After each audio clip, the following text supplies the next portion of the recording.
Buenos días, estamos en Crónica Digital, analizando la semana política, junto a Juan Andrés, como siempre. Ahí estamos, es día sábado, está nubladito. Todavía el Cerro San Cristóbal tiene un poquito tapada de neblina, su Sí, punta, su sí. cumbre. Desde acá la cordillera tampoco se ve mucho. Sí.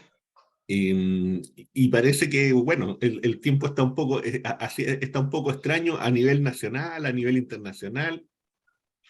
Juan Andrés, quisiera, bueno, siempre nosotros partimos con nuestro tablerito, ¿no? Con nuestro tablerito que nos gusta. Fíjate que a nivel internacional, eh, uno de los temas relevantes, diría yo, es esta anunciada visita de Nancy Pelosi, ¿no es cierto?, a Taiwán, que tiene tensionado a China y Estados Unidos, ¿no? Es una tensión bastante dura, fuerte. Les recomiendo leer esta editorial del Global Times, eh, en donde, en definitiva, sube la apuesta el gobierno chino a través de en esta editorial, donde está diciendo, mire, si es necesario, vamos a hacer ejercicios militares, los vamos a hacer con armas convencionales, no vamos a hacer, no las vamos a hacer con balitas de salva, no. Entonces, esta situación se está colocando muy tensa, muy dura. China decidida a defender, por cierto, su soberanía de manera abierta, clara, directa, y Estados Unidos, bueno, en su política, ¿no es cierto?, de presionar y de buscar otros focos de tensión. Se está en eso. Por otro lado, la gira africana, ¿no es cierto?, de Sergei Lavrov, en donde aparentemente o abiertamente le fue bastante bien. De hecho, hubo reclamos, ¿cierto?, del gobierno norteamericano y de otros gobiernos europeos por la buena recepción que tuvo el canciller ruso. Aparentemente se estaría en un principio de empezar a conversar después del conflicto, en el conflicto de Ucrania que se está desarrollando, ¿cierto? Habría una conversación entre eh, estos dos representantes, tanto de Estados Unidos como de Rusia. Diría también, de manera muy importante para nosotros, esta intervención de la señora que es encargada del Comando Sur, que manifiesta su preocupación sobre el tema del litio y sobre el tema de la defensa de la democracia y sobre las inversiones rusas y sobre las inversiones chinas en el continente. Yo diría que esta declaración es clave para poder entender, ¿no es cierto?, lo que está ocurriendo hoy en América Latina. Y para entender también esto, que tiene que ver, ¿no es cierto?, con esta conferencia de ministros de defensa, donde Estados Unidos pide, ¿no es cierto?, abiertamente una condena al operativo ruso, y en donde Argentina, Brasil y México se distancian de eso. Evidentemente, habrán otros ministros de defensa que avalaron esa posición. Vamos a guardar silencio sobre nuestra ministra de Defensa. Más claro decir, ¿no es cierto?, Argentina, Brasil y México son los que se distanciaron. Evidentemente ahí no voy a estar Cuba, ni Nicaragua, ni Venezuela. Suficiente decir con eso. Juan Andrés, eh, yo no sé si estos temas bueno, cada uno de ellos en realidad es para poder hacer un programa en sí mismo. Eh, Sin embargo, a mí me parece que lo de Nancy Pelosi y lo de los ministros de defensa son llamativos, no son llamativos por la presión que está ejerciendo Estados Unidos, ya clara, abierta, directa, sobre el continente, sobre la región. Cómo ves tú esa situación? ¿Qué lectura haces tú de eso? O si quieres Bueno, venir con Omar, algún otro tema que te llame la atención también. no, sí, sí me parece una buenísima entrada y me parece además súper necesaria, más todavía cuando uno ve aquí en las redes y particularmente en los medios hegemónicos tapizan, es totalmente lo contrario, absolutamente lo contrario. O sea, Estados Unidos y la OTAN son los países que están librando el mundo, que están defendiendo la libertad, que, en fin, que están tratando de detener el terrorismo ruso, el terrorismo chino. No, es una locura, es una locura. Sí, Eh, pero antes, un minuto, solo un minuto, tal vez menos, yo un abrazo grande a nuestro compañero y amigo Marcel Garcés, por supuesto. ¿no es cierto?, que se le ha entregado el premio a Augusto Olivares, Crónica Digital, que ha cumplido 17 años de vida con hackeos mediante y agresiones durísimas, con mucho empeño y con mucho esfuerzo colectivo. Bueno, nuestro compañero es una persona que tiene una trayectoria profesional y política muy intensa, muy profunda. Además, el director de Crónica Digital, más que merecido el premio y además un reconocimiento y un homenaje a Mireya Baltra, una de las fundadoras de Crónica Digital, en el acto que se hizo de homenaje en la UTEM, en el anfiteatro de la Universidad Tecnológica, la UTEM, y ahí habló su hija, que me pareció una intervención hermosísima, recordando cómo era Mireya, cómo era esa mujer tan auténtica, de origen popular, proletario, muy fuerte en su personalidad, además muy inquieta, estudió sociología en la Universidad Arce cuando tenía 60 años, en fin, siempre inquieta, luchadora, una internacionalista además muy sólida en esos puntos de referencia.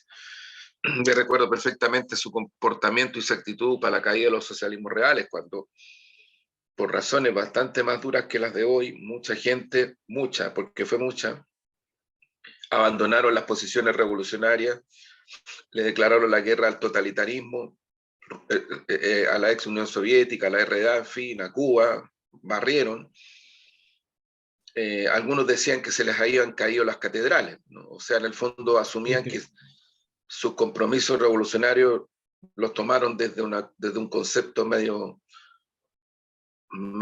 no sé si religioso para no ofender las religiones, medio dogmático, medio duro, y le echaban la culpa a la Unión Soviética, a Cuba, en fin. En fin, pero bueno, así es la vida, estamos ahora en lo que estamos. Mira, estamos en lo que estamos. O sea, yo creo que todo esto que tú describes, Omar, hay que mirarlo con mucha atención porque la dinámica, lo hemos dicho en otros programas, los giros y los cambios que se están produciendo en el planeta son cada vez más intensos y no pasan 24 horas en que las cosas adopten nuevos giros. El estado más terrorista del planeta, Estados Unidos, el que interviene, el que hace dictaduras, Chile es parte de esa historia, y para no citar documentos de partidos revolucionarios, voy a citar el texto, el último texto del Ejército de Chile, donde se dice que efectivamente su comandante en jefe, Ernest Schneider Cheró, fue asesinado por un comando de la CIA. Lo explicita, primera vez que lo dicen, porque eso se sabía de antes, pero no lo había hecho el ejército hasta ahora. Documento que pasó bien coladito, bien coladito, incluso en nuestro sector. Es curioso nuestro sector de repente, como hay cosas tan significativas de repente como que nos descontextualizamos, así como... Pero en fin, digo esto porque el otro día me tocó participar en un homenaje que hizo el ICAL al legado del comandante Fidel Castro. Estaba la embajadora de Cuba allí, una historiadora que entregó un aporte muy importante, no me recuerdo su nombre, Rolando Álvarez, también un historiador muy importante. ¿Y por qué comento esto? Porque a propósito de lo que tú señalas y lo que está pasando, mira, la visita de Lavrov a África tiene que ver mucho procesos de descolonización que vienen de décadas, en los cuales Cuba jugó un papel notable bajo la conducción del comandante Fidel Castro. Miles de cubanas y cubanos fueron a luchar por la libertad de países africanos en el contexto de la descolonización. Yo recordaba ahí en ese encuentro que hay que ponerse en la situación de ese momento, no es de ahora.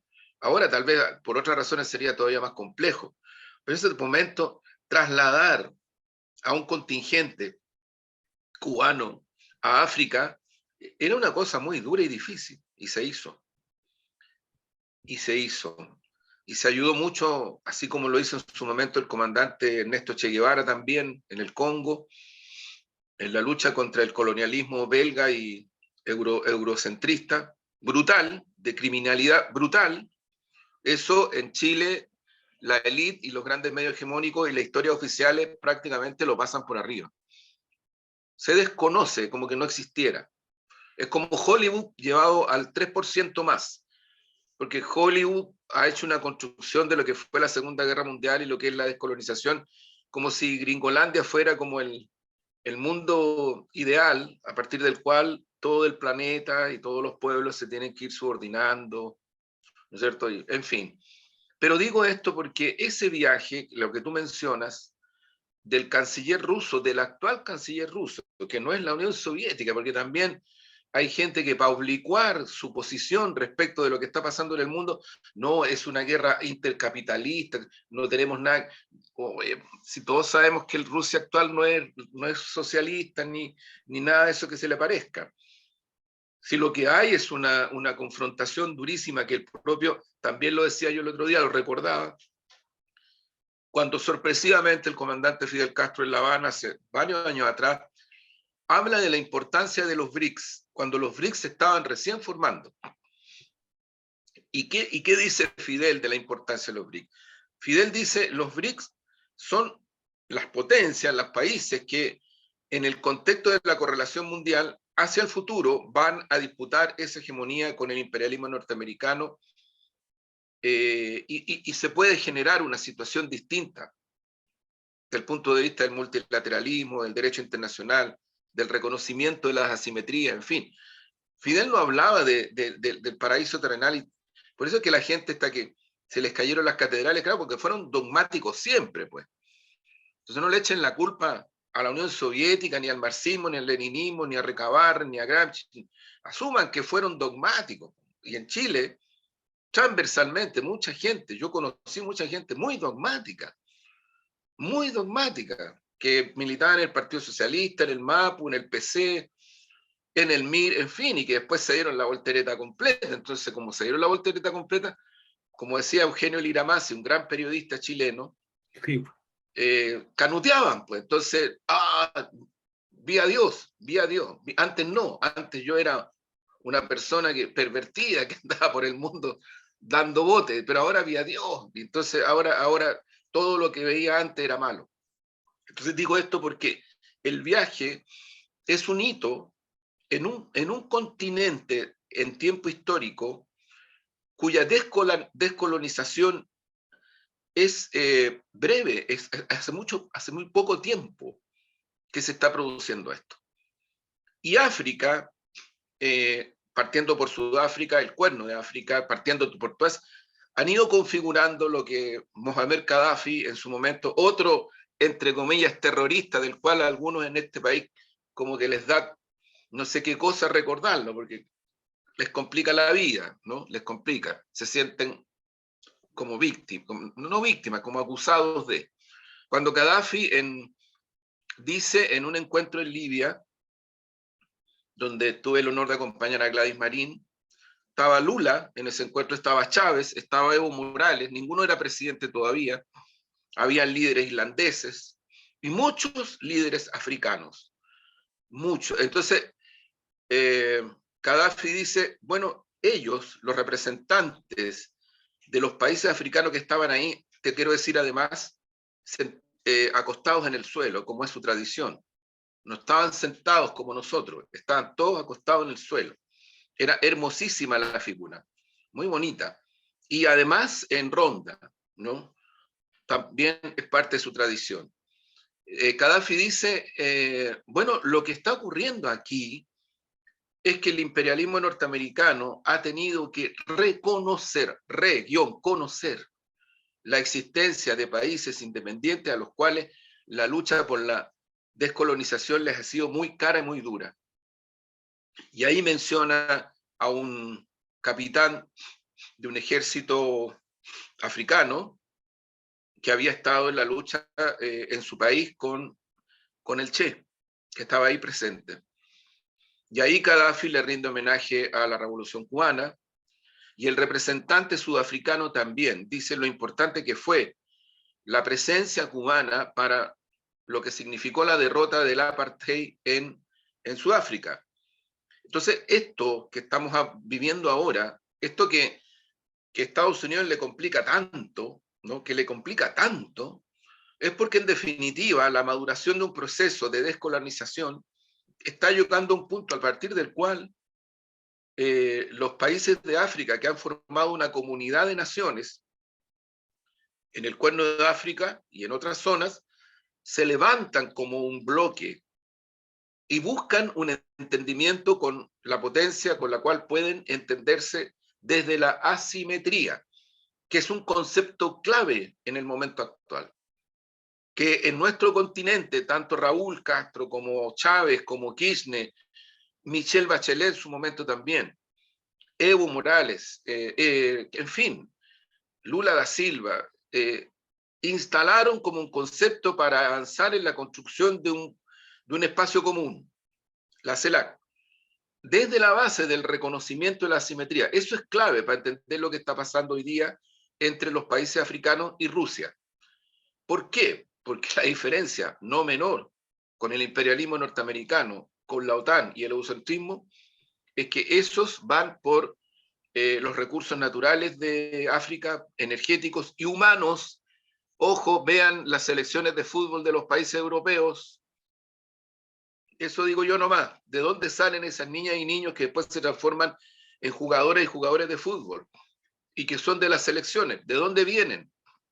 El otro día, un seleccionado nacional, no sé si de Gran Bretaña o Francia, no me acuerdo, contó su historia, cómo salió de su país, del tráfico de niñas y niños. Así salió. La historia de África es una historia llena de violencia, de víctimas, de dominación, pero también de lucha, de liberación, de emancipación. Ese es el contexto real de este hito entre el canciller ruso y los países y los gobiernos de los países africanos. Por eso es que Estados Unidos, el imperialismo norteamericano, reacciona tan violentamente.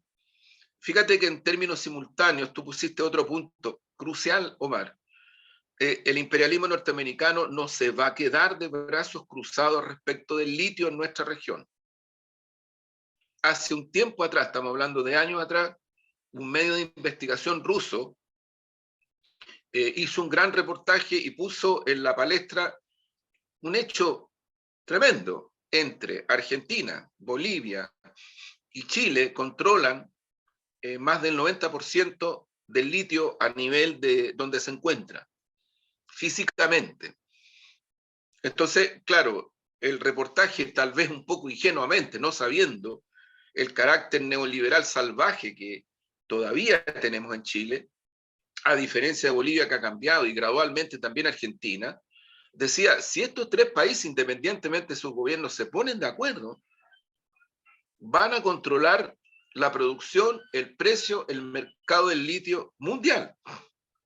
Y aquí viene el punto de referencia por el cual la señora generala del Comando Sur, porque es una señora, es una mujer, sí, tan patriarcal y capitalista como puede serlo una generala del ejército norteamericano de intervención del Comando Sur en nuestra región, dice este reportaje, bueno, ¿cuál es la segunda parte? La segunda parte, y por eso es que esta señora alerta y advierte, porque es una advertencia, la producción de baterías. Y aquí viene la competencia dura. En este momento hay transnacionales como la Shell y transnacionales de origen italiano como Enel que ya están armando la base de sustentación para la producción de baterías y de transporte en el sistema eléctrico. Y como gran gracia, le quieren dejar a empresas chinas la producción y traslado de buses. Efecto residual. El negocio grande está en las baterías.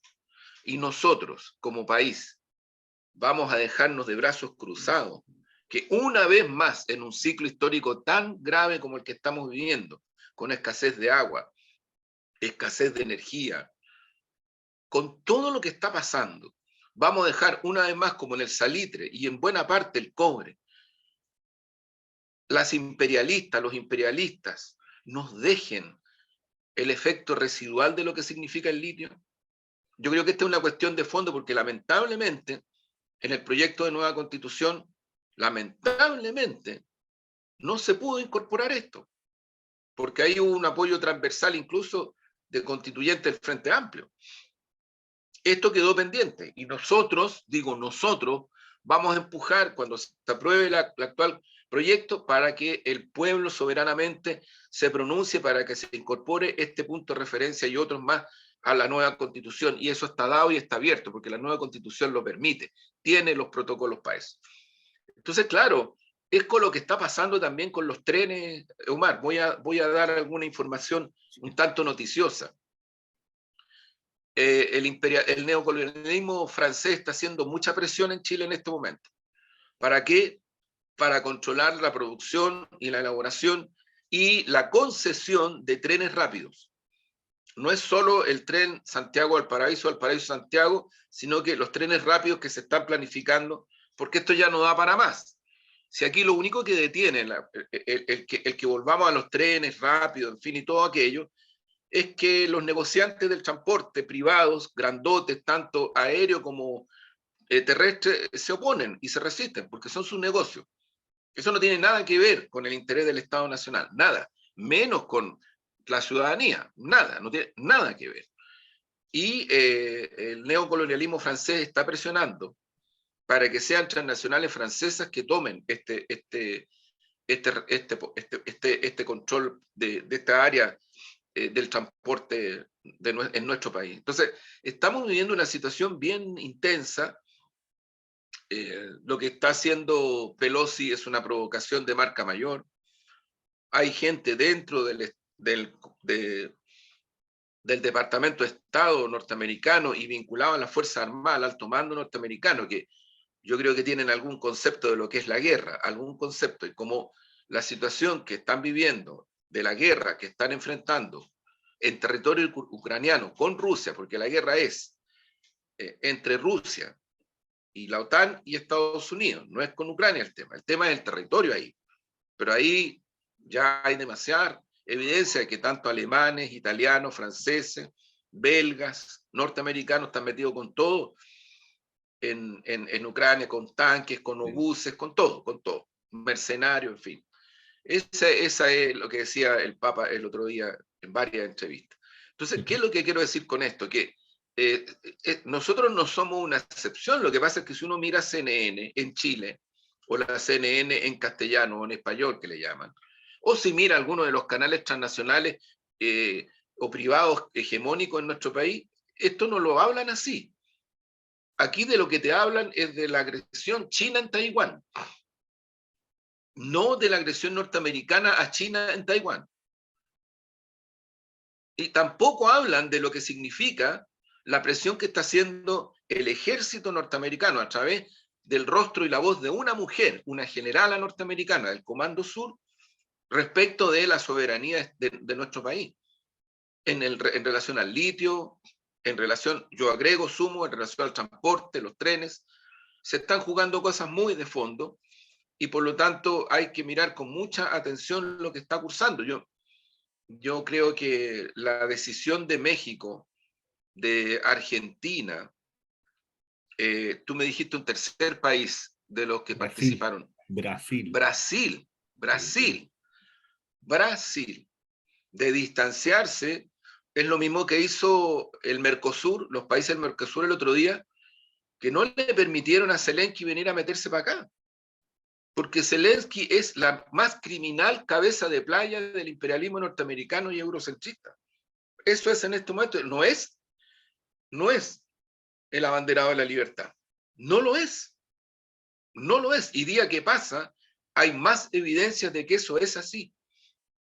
Entonces creo que es súper importante que nuestra política exterior, nuestros intereses nacionales de Estado, porque yo te digo, Mar, si algo hay que hablar de patria, estas son las cuestiones que definen la soberanía de la patria. Estas cosas. Y por lo tanto yo digo, cuidado que de repente nos empezamos a quedar atrás. Toma posición Mercosur, ahora tomaron posición de nuevo en una reunión tan importante como esa, 3 países, Argentina, país vecino, Brasil, México.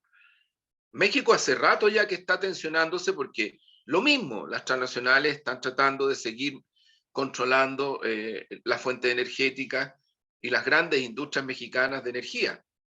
Eso es. Y el presidente López Obrador ha tomado una posición respecto de eso. Entonces, yo digo, cuidado también que de repente empecemos a reaccionar tardíamente frente a este cuadro porque nadie nos va a esperar. Nosotros somos un país tan grande como para que no nos van a esperar, no porque no quieran, porque no pueden. Cuando China, a propósito del bioceánico, había tomado la decisión de construir un puerto en la zona norte, cercana a Iquique, con todos los elementos de soberanía. Sí, sí. Esa es la diferencia entre el imperialismo norteamericano y la potencia china, que es una potencia, que duda cabe.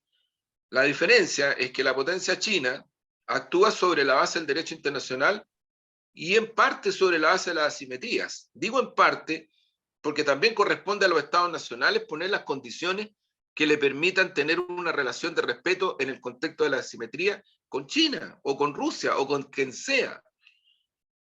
Si la diferencia es que China no nos viene aquí a dar un golpe de Estado, a matar gente, a matar comandante en jefe. Eso no lo ha hecho, ni lo va a hacer. Bueno, China había tomado la decisión de construir un puerto. Chile, sobre la base de los intereses transnacionales, se demoró, y ese puerto bioceánico, Brasil, toda la relación está instalado y ya se construyó en Hilo, Perú. Exactamente. Perú. Asia-Pacífico, que es una zona que ya, yo diría, bajo el gobierno de Frei Montalva, se tomaron decisiones estratégicas que se profundizaron bajo el gobierno del presidente Salvador Allende, cuando Frei Montalva, junto con el presidente Arturo Illia de Argentina, toman la decisión de construir una delegación bilateral para avanzar en la relación estratégica con la naciente Revolución China. Estamos hablando de los 60 del siglo pasado. Y el presidente Allende profundiza esa perspectiva. Lo que pasó después fue que la dictadura, en cierta manera, sí mantuvo abierta hacia el Asia-Pacífico, pero el interés de la dictadura no era la soberanía ni Chile como Estado nacional, eran las transnacionales, eran los negocios. Hicieron tremendos negocios, tremendas fortunas privadas. No, esa tampoco es historia a contar, ya que hay demasiadas cosas que en Chile no se habla, no se cuentan, no se informan. Juan Andrés, frente a todo lo que estás planteando, solamente añadir que en el caso de la visita de Nancy Pelosi se da también en un contexto donde Estados Unidos abre dos flancos de tensión. Ya como dices tú, los tiene en Ucrania y al parecer está dispuesto a abrir este otro flanco de tensión también en el Asia-Pacífico. Ahora hay que ver, ¿no es cierto?, lo que eso significa desde el punto de vista estratégico, político, militar, todo eso.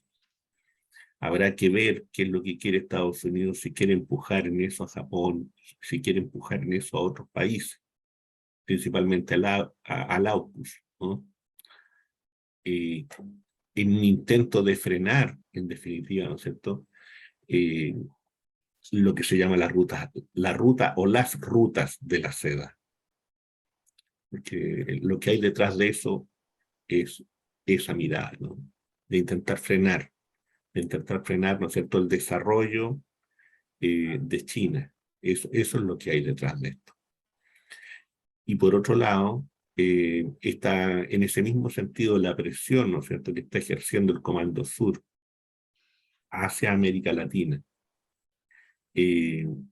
Ya es más clara, ya es más abierta, ya es más directa y se centra, como nos lo hemos dicho aquí, como lo ha expresado, ¿no es cierto?, en el tema del litio, en el tema de ciertos recursos naturales necesarios, pensados, ¿no es cierto?, para el siglo XXI y siglo XXII, que tiene que ver con las energías renovables, que tiene que ver con ese tipo de cosas, ¿no? Y en donde se da el efecto de bendición o maldición. La bendición o maldición del salitre, la bendición o maldición del cobre, la bendición o maldición del litio. Y ese elemento, ¿no?, que trae ambas cosas, va en la decisión también de los países y va en la decisión de los estados y, por cierto, de las élites. Nosotros hemos hablado muchas veces acá de la élite y del tipo de élite que nosotros tenemos. Nuevamente, la élite nacional están dando una señal que es bastante penosa, que es bien discutible en todos los sentidos, porque también se pudo haber abstenido la ministra. Si no era llegar y decir no, podrían haberse abstenido, u otras cosas, y podrían abrir también otras negociaciones en el ámbito del litio y en otro tipo de recursos naturales que existen. Si la pregunta es esa, la pregunta es ¿hasta dónde? ¿Hasta cuándo? ¿Hasta qué punto están comprometidos? ¿Cuáles son los grados de compromiso? Porque esos grados de compromiso son personales, son de sus cuentas. Esos grados de compromiso no son del Estado de Chile. Ellos comprometen al Estado de Chile, pero ellos no son el Estado de Chile. El Estado de Chile lo comprenden todo. Y ellos no son más del 1% de los habitantes de este país. Ni siquiera llegan al 1%. Son un grupo pequeño de familias nomás. Ese es un elemento para colocarlo, Sí, ahí en el sí. centro de la decisión, porque esta decisión es de las chilenas y chilenos. Y esta decisión tiene que ser en términos democráticos. Tiene que ser en términos democráticos, no así, no de este modo. Y abro con eso, ¿no es cierto?, el espacio de lo que está ocurriendo en el país, pues. Hay varios temas a discutir, varios temas a Varios, conversar, ¿no? varios temas. Yo diría, yo marcaría la línea entre las declaraciones de Yaitul y las declaraciones de este empresario, ¿no es cierto?, sureño, señor de apellido Paul.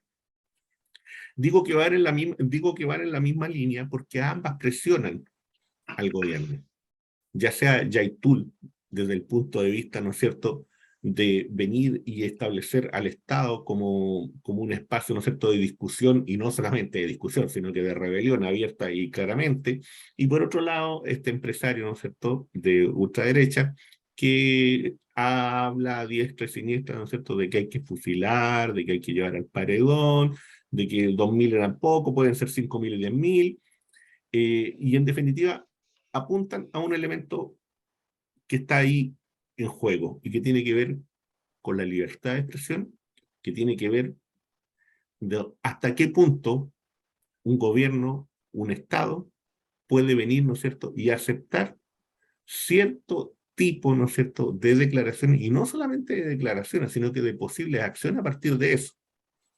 Porque ese es el elemento central que está ahí. Y ambos están tensionando. ¿Cómo ves tú ese tema, Juan Andrés?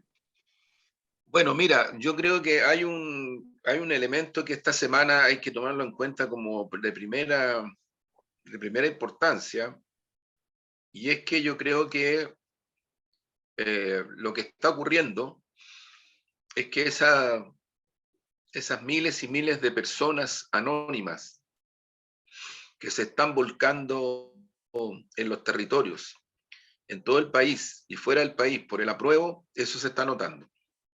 Sí. Y yo quiero poner en el centro eso, a propósito de lo que tú decías, Omar, de las élites. Porque eso es lo que está cambiando, créeme, lo que está cambiando la tendencia del apruebo al alza y del rechazo a la baja. Eso es. Lo demás son cuestiones importantes, pero no son las fundamentales. Y creo que eso tenemos que tomarlo como un elemento crucial de certeza, de certidumbre, porque eso es, lo decíamos también el otro día en el programa, lo que llega al mundo indeciso. Estamos hablando de 5 millones de personas que Sí. por primera vez van a votar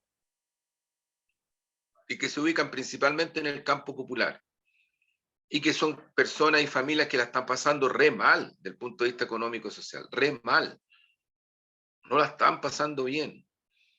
Decíamos el otro día, no sé si en esto, en otro programa de otro medio, pero hay a fines de junio 200.000 personas que han sido echadas de sus trabajos Sí. por necesidades de la empresa.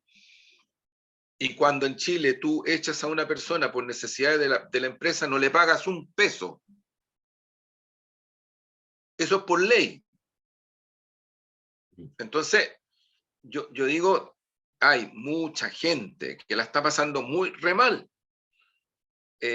Por otro lado, es evidente que hay una situación que se está combatiendo, y que yo creo que a la ciudadanía llega así. La ciudadanía se da cuenta que se está combatiendo en serio el crimen organizado, el narcotráfico, el robo de madera. Se dan cuenta. La gente claro, no tiene de dónde informarse, mira los canales y todas estas cosas, pero también tienen una aproximación a la realidad desde las redes, desde los territorios, en fin. Pero ese es un flagelo terrible, terrible. Acaban de detener, si no me equivoco, a 2 de los que andaban apuñalando en la Alameda, y uno de ellos, si no me Sí. equivoco, tiene 15 años. Sí. Es un niño.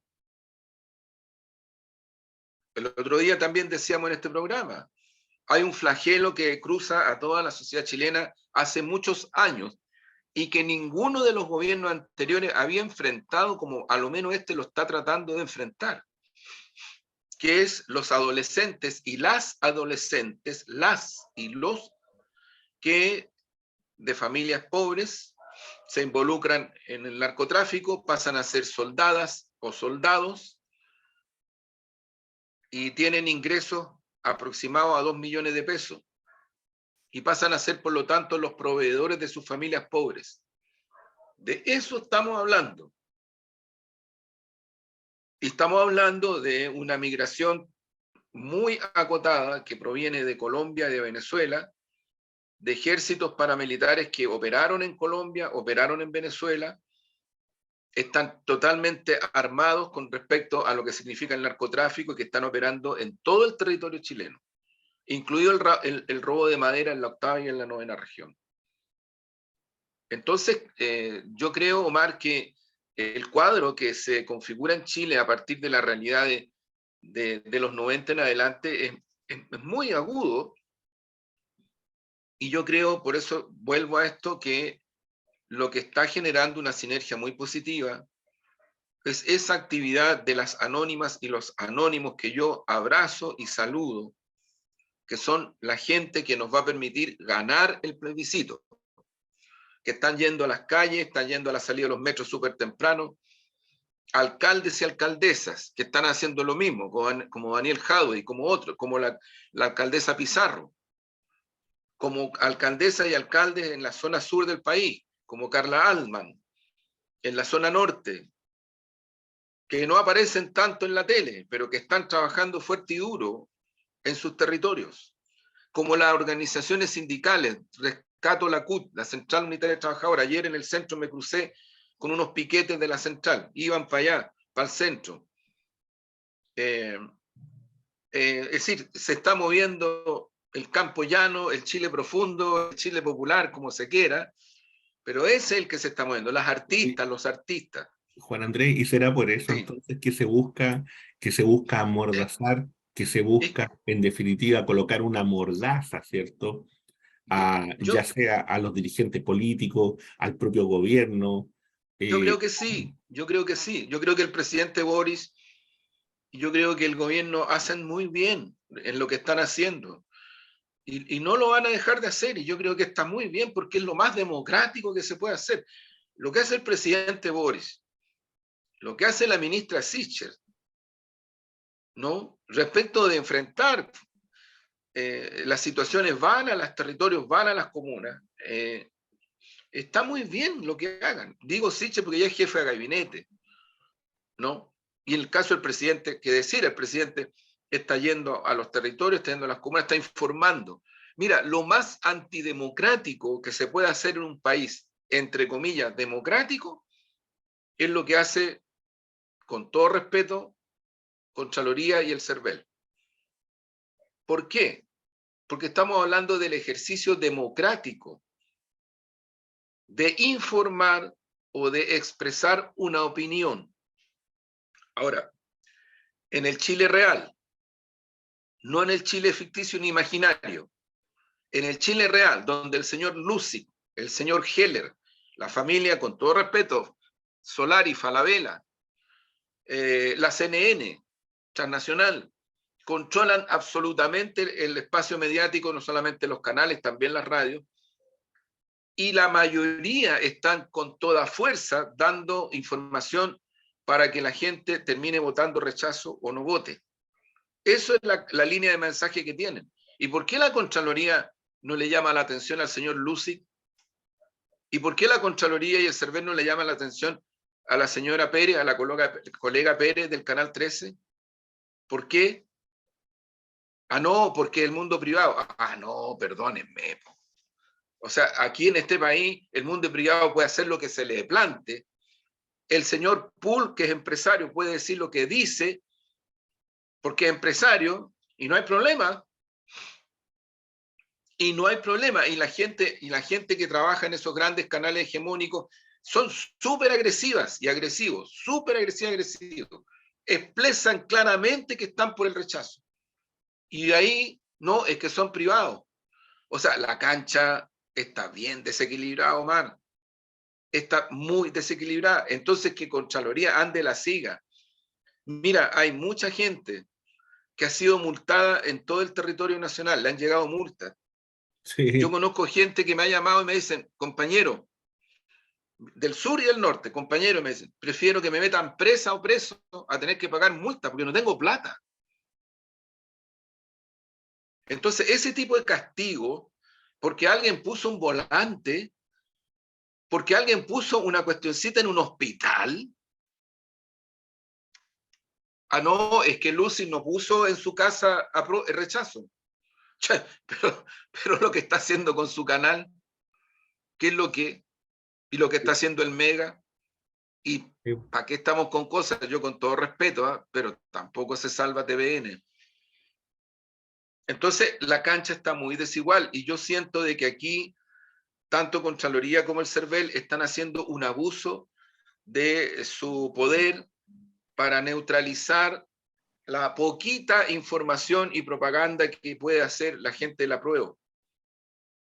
El otro día Es más, hay lugares donde están entregando constituciones falsas. Se sí, ha están denunciado. advirtiendo a los alcaldesas y alcaldes, ¿me entiendes? El otro día Carolina Leitao, actual presidenta de la Asociación Chilena de Municipios, también decía, bueno, pero díganos entonces qué podemos hacer y qué no, porque esta cuestión, el propio Daniel Jadwe, la propia Pizarro, Bodanovich de Baipú, en fin, Alman de Valdivia, en fin, mira, yo creo que está muy desigual. Digo, mira, si este señor Poole hubiera dicho lo que dijo en Alemania, estaría preso, Omar. Estaría represo. Porque en Alemania tú no puedes hacer una alegoría a eso, con todo lo que ocurrió en la Segunda Guerra Mundial. Y en Chilito, con todo lo que ocurrió con la dictadura, el terrorismo de Estado, esta persona que ya no se puede decir que es salvaje, porque el salvajismo para mí es otra cosa, tengo otro concepto de salvajismo. Esto es una criminalidad lo que está diciendo. Es una instigación al odio, al crimen. No tiene nada que ver con lo que dijo Yantul. No se puede comparar. Yo no estoy de acuerdo con lo que dijo Yantul. Pero no se pueden comparar ni equilibrar. No se puede. Yantul, como vocero de la CAM, lo que dice es que van a atacar y van a sabotear camiones, lugares físicos. Eso es lo que dice. Y si uno sigue la coherencia de él, es lo que hacen. Creo yo que es una cuestión gravísima. ¿Por qué? Porque se da en el contexto de un esfuerzo que se está haciendo, concreto, de diálogo con las comunidades, para avanzar en la devolución de tierras. Eso es lo que está ocurriendo en estos momentos. Eso no es público, porque ahora se están haciendo las cosas al revés. Y lógicamente, como en el primer año del gobierno de la nueva mayoría, donde también participó el que era en ese momento intendente Francisco Buenchumilla, ministro del Interior Rodrigo Peñaglillo, 500.000 hectáreas estaban sobre la mesa en las conversaciones de devolución con las comunidades. Todo eso lamentablemente se para cuando el gobierno de la nueva mayoría cambia y gira políticamente y colocan a Burgos de ministro del Interior. Y ahí quedó la crema y se volvió a aplicar la ley antiterrorista, en fin, todo esto.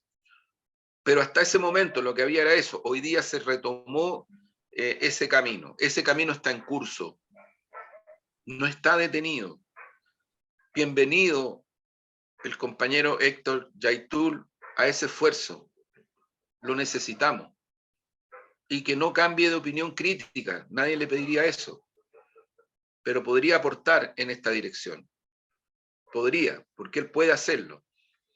Y yo por lo menos personalmente entiendo la ira, el dolor de alguien que ha sufrido cárcel, que ha sufrido dolores profundos y que tiene en su cuerpo las llagas del dolor del pueblo mapuche, históricamente. No tiene nada que ver con Pul. Pul es un fascistoide, es un tipo brutal, es un tipo que yo creo que lamentablemente nos merecemos, como decía un amigo, un escritor, Sergio Marras, cuando escribió la obra de teatro Macías, que a la gente no le gustó mucho en los 80, porque Sergio lo que un poco al estilo de Foucault, ¿no es cierto? Foucault, un marxista francés que fue comunista, dice, bueno, cuando analizamos el poder, miremos también por qué, miremos la dialéctica del poder, mirémonos un poquito al espejo. La microfísica del poder. La microfísica del poder. Bueno, Sergio, no sé si en ese momento Sergio Marras había leído a Foucault, a lo mejor sí, pero hace esa obra Macías, que le incomodó a mucha gente, porque en el fondo Macías, la idea es, de alguna manera, la dictadura, Pinochet, es un poco producto de lo que somos.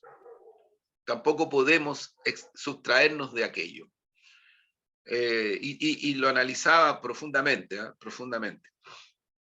Entonces sí. yo digo eso porque creo, Marc, que no se pueden comparar a Yaitul con Pul. Para mí, Pul es una persona que debiera estar en prisión, porque lo que hace él es instigar al crimen, a la violencia, al terrorismo. Y yo creo que Yaitul, con mucho respeto, le diría que reflexione y que haga un esfuerzo por creer un poco más en la posibilidad de un camino que es el camino que se está intentando y que ha tenido ya algunos resultados en la macrozona. Se está trabajando con quienes se puede trabajar, porque no hay otra posibilidad. Mira, el otro día nomás, a media semana, en la 8ª región, después de un trabajo duro, se detuvo una banda del crimen organizado del robo de la madera que no tiene nada que ver con las comunidades. tenían fusiles de guerra. Fusiles de guerra. Y esa gente hace muchos años, que está trabajando en esa zona. Tú comprenderás, lo hemos dicho otras veces, que trasladar troncos en camiones a Coronel y que suban a los barcos, tú no lo puedes hacer si no es con la complicidad prácticamente de todo el Estado y de los grandes privados. ¿Por qué? Porque es un negocio demasiado grande, tiene demasiada ganancia. Eso se está combatiendo. ¿Se puede hacer mejor? Sí, pero se está combatiendo. Entonces digo esto porque yo creo que lo que hizo con mucho ímpetu la ministra Siche el otro día en el Parlamento fue esto. Sí. Y le salió el patriarcado, porque cuando una mujer dice lo que dice, se están pegando en la cabeza, se le fueron al cuello desde el presidente de la Cámara. Unos tipos que son patriarcales y que son tremendos, además, se victimizaron. No, tienen, alguien dijo, no sé si la ministra o la mujer, le encuentro toda la razón, cuando una mujer, en este caso una ministra del Interior, utiliza ese lenguaje, chuta, las reacciones, pero cuando es un hombre, creo que es verdad, se le está pasando la mano con Isquia Siche. Yo entiendo por qué, ¿eh? ¿Sabes por qué? Porque yo creo que Isquia Siche es una mujer que durante parcialmente la segunda vuelta y antes cuando fue cuando fue presidenta del Colegio Médico, jugó un papel muy significativo de identificación con ella, de mucha gente.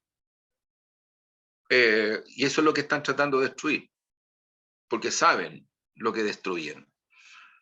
Así que ojo también con los que tan rápido, igual como hemos comentado otras veces, Omar, tan rápido que, sí, en realidad, que Baden, que el peladito Baden, que está otro, que el otro, sí, en realidad.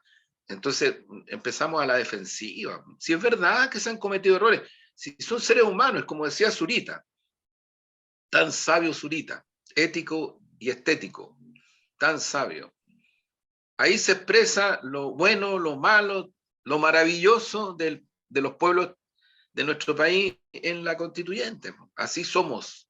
Y nadie dice que no tengamos que cambiar y que tengamos que ser mejores, pero así somos. La élite, esos que hablan del octubrismo en términos despectivos, lo único que quieren es que se reponga el poder del pacto transicional para seguir gobernando y haciendo lo que se les plante y que los miren, las miren, así como las superstars, superestrellas, en fin.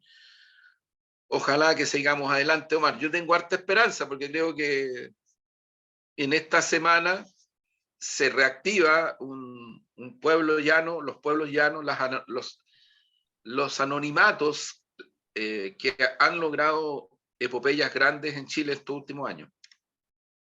Sí, yo creo que también, sí, yo recojo lo que tú estás diciendo sobre el tema de la interpelación que hace la ministra Siches. Creo que lo que hizo ahí fue una interpelación a un sector social que siempre cuando llega a esos espacios, no digo todos y todas, pero un sector importante, eh, inmediatamente, ¿no es cierto?, adquiere esa dimensión de la diferenciación, esa posición de élite. Y que también quiere empezar a defender, ¿no es cierto?, todo lo que conlleva esa dimensión de la élite, toda esa arquitectura, toda esa dimensión del poder también.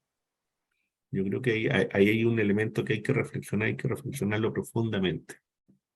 Y por eso también venir y hacer esos juicios así tan rápido, tampoco conviene. Sí, tampoco es el camino. Tampoco es el camino. Más todavía cuando se trata de figuras que hicieron aportes muy importantes y en momentos bien difíciles. Entonces, eso. Bueno, vamos cerrando el programa. El poema. Voy con un textito. Oye, Omar, cuéntale a la gente que nos escucha, que nos ve, que tú tienes un programa también en la radio Recabarren. Sí, hay un programa en la radio Luis Emilio Recabarren que se llama Letras Implacables. Ese programa se transmite en vivo los días miércoles de 10 a 11 de la mañana. Ustedes lo buscan ahí, de 11 de la mañana, 10, entre 10 y 11. Ahí está el programa que es exclusivamente dedicado a temas literarios, y en donde invitamos a alguna gente, conversamos, y vamos mostrando a algunos escritores, escritoras, y también acercándose a algunos escritores principalmente nacionales, literatura nacional. Eso. Bueno, un textito que había escrito hace un tiempo atrás, pero que yo creo que es bueno recordarlo en este minuto. Nos quedamos esperando la liebre. Vino el frío, los nubarrones que claveteaban los huesos. Tomen Uber, Cabify, Didi. Inútiles, nos decían. Pero ahí estábamos, esperando el paradero, oteando al poniente. Nosotros sabíamos que vendría la Carrascal Santa Julia, la Bilbao Lo Franco, la Plaza Egaña Lourdes, el tranvía, atestado de pueblo, los carruajes golpeteando las calles de piedra por la Alameda de las Delicias, frente a la iglesia de San Francisco, donde venden albahaca y claveles que ayudan a escapar de ese tufo a mierda y humo. Ahí emergen cantos y voces de otra civilización hecha de fuego y barro. En tanto, los vendedores de verduras buscan sombra. El Inca abre los brazos saludando al Mapocho. La tierra se quiebra, la naturaleza nos abraza entre oscuridad y polvo, mientras nosotros esperamos la liebre. Buena, man. Así es, Gracias. así es. Gracias. Pero con cuidado, ¿eh? No nos vamos a quedar siempre así esperando nomás la liebre. No, Hay que tomarla, hay que tomarla. hay que tomarla. Hay que tomarla. Súper. Gracias, gracias, Omar. Chao. Chao.